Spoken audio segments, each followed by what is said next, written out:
Hi to all. Obviously, we are missing lessons due to the lockdown, and I thought I'd record some videos just to show you how to do Scratch, because we would have been doing Scratch if we were at school. So I'm going to go over the basics. You might know some of it anyway, but I'll go for the things that you can do. The first thing you need to do straight off is get Scratch.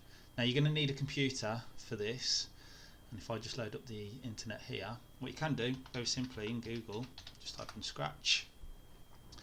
Now there's two ways of doing this. You can use the internet, so I can just use the browser that I've got here, and I can just go to Create, and it loads up, and it's Scratch 2.0 that we're using, so it's the latest version.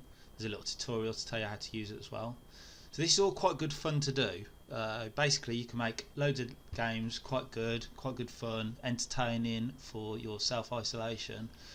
So you should find it quite entertaining and nice to do. So here are all the different blocks. Okay, so this is Scratch 2 on the internet, but you can, if you so wish, go to Google and type in Scratch download, and this is the version I've got, and it's a Scratch offline editor, and you can download it for Windows, Mac, there's Chrome, and there's Android as well. There is actually a phone version. So I've already downloaded that. I'm not going to use the internet one. Here's the internet one. Get rid of that. There's my. It looks exactly the same. So this is the download one. Okay. So we'll go over the basics. I'll talk through them. I'll do a few videos because we'll do a few different games. This one I'm going to do Pacman Maze, and I'll go through what the actual terminologies are, because that's the first thing that we're going to need to know. Okay, so the terminology for Scratch is basically everything starts with an S, just to confuse you all really. Here you go. So all of these things on the left hand side here, these are your scripts. Okay, so there's loads of different ones. They are all colour coded, so it makes life a little bit easier that way. The ones that you use for the events, that's the most commonly used ones. Controls use quite a fair amount as well. Motion, obvious, and sound, if you want to add in any sounds into it. Okay, so we'll use all of these at one point. Over here, this is your sprites. Okay, so it's all this little section here, the sprites, and you can make your own sprites, you can download them, and the background is called a stage. Okay, so actually they call it backdrops as well. So instead of backgrounds, they call it backdrops, and that's all done on this little bit here. Okay, so you've got your stage, you've got your sprites, you can add in loads of characters. It's always got the cat there to start with, and then you've got your scripts over here, and obviously we can put them into the middle, and we can actually then just put loads of blocks together and click them all together for it. If you don't want one, you just grab back over there and pop it over to that side, and it disappears. So what we're going to do to start with then for the maze game is I'm actually going to delete out him. Okay, you can right click as well, so you can duplicate and delete that way, but there's a trash can there, so I'm just going to delete him off, and I'm going to add in. And what you got to do to start with, what you got to do to start with is make your maze. Okay, that's the first job. Now I will show you one that I have actually got. So here I've got this here. I'll just open up my version just to show you what it looks like to start with. So this is mine. Obviously this is very creative as well, so that's where the fun comes in as well. You can make your own maze. Mine's just a bit dull really. It's just, that's what it is. It's got spaces so you can easily get around it, because that's going to be, you don't want to hit the sides of it. Yeah, I've got a ball and I've got an end point. So for any games that you make, you should always have the start, and it should have some obstacles, because otherwise it's not really a game if you've got no challenge going on. And the obstacles here is not hitting the wall, and you should have an outcome, so you should have an end point as well. So this is very simple. This just move around. You press up, down, left, right, try and get around, and then try to get to the end. Okay, so your first job is to make the actual maze. So if I just do File New again, press OK on that, and delete him out because we don't need him, and I just want to make a new one. So I can, if I've got a picture, I can already upload it. I can add in a surprise one, which I don't want to do, paint it, or I can choose a sprite that they've already got. If I click on that one just to show you, there's loads of sprites that they've got in there. okay, but obviously for maze we're going to have to make our own, so we're going to have to paint it. Click on paint, and it didn't come up. There you go. Right, so really basic tools on this to create it. Now I'll leave you to do that bit, so you can just put in your lines. The thicker the lines, the better. So here you can put an outline and put the number up, because you want it to recognise the lines quite a lot. Again, you can do wild stuff with this. Mine's just right. So we are making a sprite with this, and you just make your maze. And I'll leave you to make yours, so you can just pause this video and just go through it. And obviously you can take a little bit of time. There's paint brushes, there's a rubber in there if you want to get rid of the stuff you've done. You can select it and move it around. You can do squares if you so wish. Squares are quite good actually. There's the fill colour. I could do different colours. I can do the outline colour and the brightness of it. Loads of colours. So square, there you go. But it's quite thicker, so I could actually have that around the edges as well. Okay, so that's how you do your maze. I'll load up the one that I've already got actually. So if you pause it and make yours, and if I just open that, get rid of that one. There you go. Right, so I've already got my code in here. Now we'll do the code together. And while you're there, you can. So what I've done is that's my maze. That's all done. Okay. Let's delete him out. Let's delete that out. There you go. And I can, if I want to, I can make my own, or I could just put in a basketball if I wanted to. There. So I've got two sprites now. Okay. Remember, I'm using the terminology all the time. The sprites. That's selected, that one's selected. There's a reason why we've done the maze as a sprite and not on the backdrop. We'll come into that later. I just noticed that the ball actually is quite big at the moment, so it'd be very difficult to get through some of these parts. So I'm going to make it a little bit smaller just to help them. So to do that, I've got the sprite selected, always selected. I'm just going to type in 80 here instead of 100. There you go. It's smaller, that might make it a bit easier to get around it. I can obviously do that on this one if I wanted to, with the sizes and those type of things. So what we're going to do now is we've got that set up. In fact, I'll put in an end one actually. So if I just paint, again, you don't have to just do text, you can do whatever you want to have the end point. So I'm going to type in end. I'm going to select the arrow, so that means I can make it bigger, and I'm going to pop it in the middle. Now I probably don't want it that big, probably want it a bit smaller than that, so it's not too. Let's make it smaller again, just to make sure. There you go, a little bit more. There you go. And I'm going to pop that over here, so we've got that bit. So 3 sprites, all done. Now I'm on the costumes because that's the designing bit on that tab. And again, there's a sound section. So if I wanted to put sounds on these sprites, I could do. But I'm going to get to the code, right? And I've got to make sure, and this is the common error that happens, is you've got to make sure that the right sprites clicked on, so that you can actually just code that one. So what we got with this as well, I've got handout, okay, and this will be linked in as well. When I send off the link to this, I'll send off the handout as well. It tells you what the code is to put onto it. Now this one, the code here is for the ball. We'll go over these in a second as well. So the ball, if I click onto it, there's the ball, it's already selected. Okay, I'm going to have to move it, and so I want to do it. You've got to think, right, how am I going to move it around? And it's the obvious way to do it is to use the arrow keys. So the arrow keys, if I go through here, now I can actually see them, the colours on here. So they're the orange ones. So if I go when, so it should be when. There you go. When space is clicked. Now we don't want to use space, so from the drop down menu we can do up. Going to need to do all of them.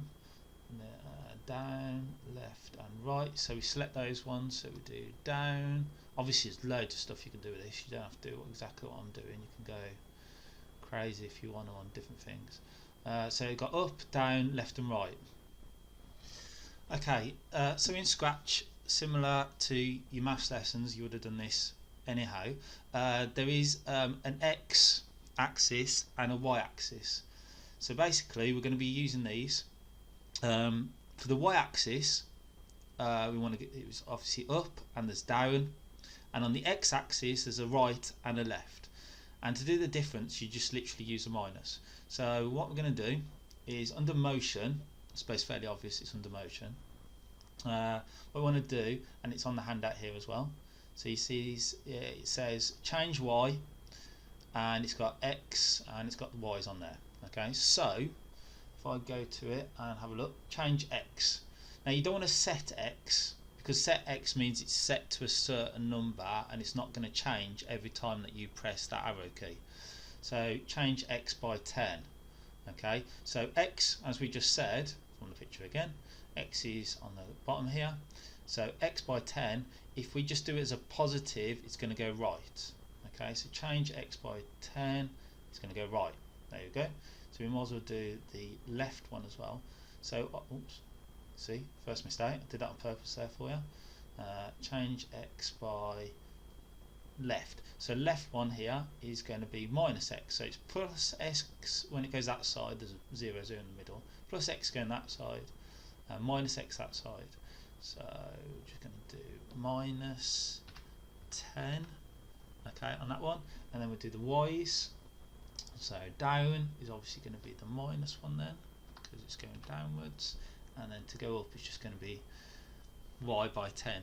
If I want to change the speed of the actual ball, then obviously I can do it by bigger steps. You don't have to be 10, I could do 20. You're better off keeping them all the same, so it moves the same distance. Well, it's up to you really. If you want to go faster right, then put a higher number on that one and keep that one to that one or whatever. So press the green arrow to start the game, and it should, yeah it does, down, right, left, up, down, perfect. Okay, very simple. Okay, now the next bit is from the handout again. So that's the ball all done, it's moving around, perfect. Now this bit here is basically, and then this is why we did it as a sprite, because now what we can do is this is a condition. So forever means it's checking forever, keeps going around on a loop, keeps going around all the time, keeps checking it until it touches the maze. Okay, now that maze is that sprite there. Now I didn't actually call it oh, it's called maze anyway. Right, there it is, it's called maze. If as soon as it touches the maze, it starts to say go to X, and then it's got a X value and a Y value, and at the same time when the green flag. So we're going to work out what this little bit's doing as well. There is a reason for this. Okay, so what we want to do is we're going to use when the green flag's clicked. So here we go, and that obviously when the start of the game is. Now at the moment, if I do this and I press up and down and I press stop and then play it again, the ball's going to keep in that place there. I want it to go back to the start each time, because otherwise they could just pop over here and just get it finished. So every time I want to press the green flag, I want it to go back up here. So very easy to do. Okay, now on this picture here are the coordinates. Okay, so 0, 0 is right in the middle here, 0, 180 is at the top, this is plus is on this side, X on this side is 240 going across, so it's you can't really see it on here because obviously it is a grid though. Minus is going down here, and minus going across there for the X, and minus for the Y. So what we want to do, we don't have to work out all that in particular, you just need to know that there is minuses over here and there's pluses over here, and you've got X and Y coordinates like you get in maths. Okay, so it actually tells me the coordinates of this. So this one here is minus 192 and Y is 135, so I want it to go back to there. So if I go to so here's go to, it's in the motions because it moves it back over here. So if I type in those coordinates, it's already got them on there, so it's realised where my ball was anyway to start with, so that's good. So it's going to go back to that point there, minus 192. So if I press the green flag now, it should, yeah it does, it goes back to there, perfect. Like that, that's fine. So it goes back to there every time. And the other part on the handout just says forever if it touches the maze. So every time it touches the maze, it goes back to the start. Now I need a forever one. Now this is an old Scratch code, so what they've done this time, and it's under here, it's under control. Okay, I did say we use control quite a lot. Forever, so forever check in, and if. So if is a condition on coding. So if something happens in particular, and forever just means it's going to keep looping around and keep checking that all the time. So there's some basics of code going on here. We're doing a loop and we're doing conditions. So if I just go to and have a look again at the colour, so it's the sensing one. Here's the sensing one, because it's sensing what's happening. So I've got a touching one here, and it did get called maze, so if it's touching the maze, so now remember we're doing all the code on the ball, so when the green flag's kicked, the ball will go to that. The ball in the way is actually checking, it's forever checking if it touches the maze. So as soon as it touches this maze, I want it to go back to the start again. So all I need to do is go to that motion again and go to it's always there it is, go to, and it's got the same coordinates in there again. Okay, so now I've actually got it working. So it should, pressing down, pressing right, and I did touch the maze, so we're back to the start. Perfect, works. Excellent. Last thing then is I can always do, and again I need to program the ball. I can do whatever on this, loads of things it can do on top, but that's the basics done already. What I can do is I could do another one where I'm touching the end sprite. Okay, so again the same type of things. So forever checking if the ball, we're on the ball program again, so it's just if the ball is let's go to sensing, because it's got to sense what's happening. You can sense his colours, you can do colours actually, you could do black, but we've got the sprite anyway, so it's the best one to do. And this sprite that we're going to do on this one is, now it's called sprite 1, so I'm going to click on end, going to call it end, because it makes more sense to call it end. Click back to the ball, because that's the one I'm programming. You always got to do it on when the green flag is clicked, because that's when the game starts off. That's where everything starts, from that green flag is clicked. So we've got two blocks, but it's the same. So touching the end, because I called it end sprite now, and I could do whatever I want now. So if I wanted to, there are I could do some events. Again, there's loads of stuff in here. I could do looks. We could always, let's just do something random. Change the colour effect by 80. Alright, let's have a go, see if I can actually do it. Alright, should. Now you've got to test it. It's all about programmers testing. If you can't do it, no one else is going to be able to do it. So let's just make sure I can get, ooh, that was close. Now did I actually make it smaller to get through here? I never checked. This is the point to check. Yeah. It's a little bit of difficulty. Let's get away from that. Yeah, I'll throw it through. Now it should change colour. If it's touching the end, it should change the colour. I haven't tested this, so there you go, touching the colour. There we know it's the end. Perfect. The basics done. I'll go over in a second some advanced stuff you can put onto this as well. Okay, I'm going to try and do some of the advanced features that you can do on your Pacman maze game. I'll do it as quickly as possible because I know the video is going on for a little bit now. So I've got Pacman here. I've got the same exact programming and code that I had on the last one. This time though, under costumes, I've made two different types. Now what I did do is duplicate it, and then I just messed around with it and just changed it. So he's got an open mouth and a closed mouth. And what I can do, just to make it a bit better, I can just go to his code, and if I want, basically I can make him animated. So what you're going to need is the forever block, because you want it to go around and keep doing it over and over. I always need when the green flag is pressed, because that always works off the start then, always off the green flag.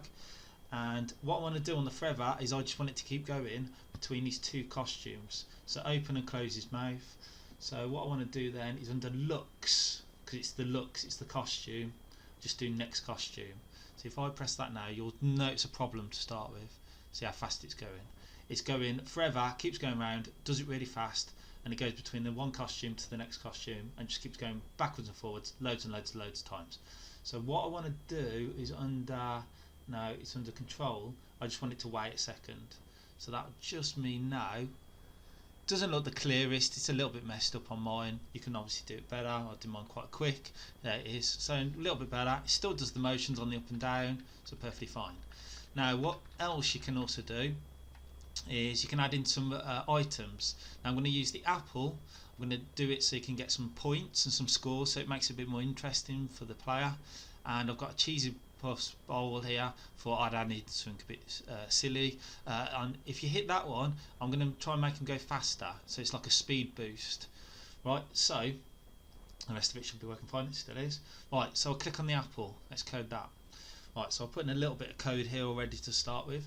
So it's always the forever block because I want it to do it forever. And once the forever block is not only just changing stuff around quickly, it's also a thing that forever block is to actually check and keep checking and keep checking and keep checking.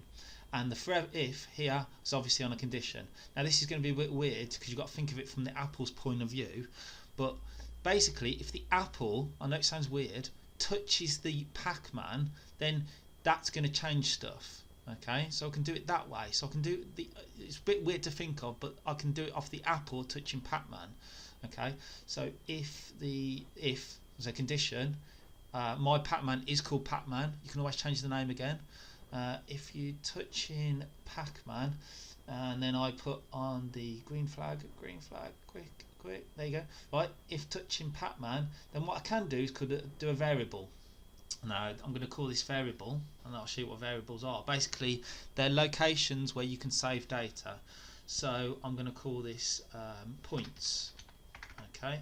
Now notice I'm only programming the one apple. There's a reason for that. We'll do it in a second. So now I've got made a variable, and now it's got some extra blocks now to do with that variable, and they're all called points. Okay. So what I can do is I'm going to set the points to 0. Notice it's come up the top here. When the green flag's clicked, I want it to always go back to 0. So when I'm making a game, I've always got to think, I've got to reset stuff. I've got to reset. Like I had Pacman, I had to reset him and put him at the top here each time. So I want the zeros to go. I can move that around. Put that at the bottom. That'll do over there. Right. And so it's set to 0 when the green flag's clicked. So that's the thing. But when the apple touches Pacman, I want to change those points up by 1. Okay. And because I've done that now, I can just right click over here and duplicate that and duplicate it, and I can put other stuff on these variables as well, but I'm just going to do it to those and pop those around. So it's okay. I had to pause the video then. I just noticed that I made a little mistake on the code. There's nothing major. I had to hide the apple because when Pacman hits it, I want it to disappear completely. Otherwise it keeps changing the points by 1, it keeps going over and over. So if I do a hide, and if I hide it, I need to reset it like I just said before, so I need to show it when the green flag's clicked. So it should be working now. Basically you go back and you do the apple because you can duplicate it then and you know it's right. So I deleted out the other ones that I just did. Oh, I hit the mouse. Great. Come on, you can do it, you can do it. There we go. It's going to go. Yeah. So now if I hit it, it should hide it because it's touching Pacman. The apple's touching Pacman, hide it. And when I press the green flag, it will show it back up, but at the moment it's just going to hide. And it did change the points by 1. Okay, so very quickly on that, if I just press green, it shows again. There you go. And I can always just right click over here and duplicate it, and I can put them in those places, and it will change it. As long as I got the original code correct and I duplicate it, the rest of the code will be fine as well, and I can place them wherever. Right, I'm not going to say too much about the Cheesy Puffs one that I've done for the speed. This is the code, just to show you. You just got to make a new variable and call it speed, and I can change the speed up to a certain number or whatever it is to start with. Another little box comes up for it, and same principle of what the apple was. If the actual Cheesy Puffs touches Pacman, I can change the speed, and what I can use then, and I'm not going to do all this, you can do some of this you can do by yourselves here.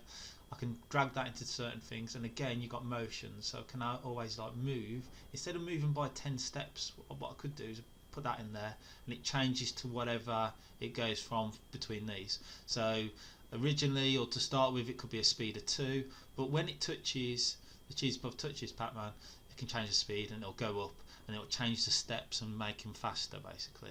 But that's down to you to experiment with those things. I've shown you the basics. You can go ahead now and just do, you can be creative, make your own stuff, make it really nicely designed, and make your own nice Pacman mazes. Thank you very much.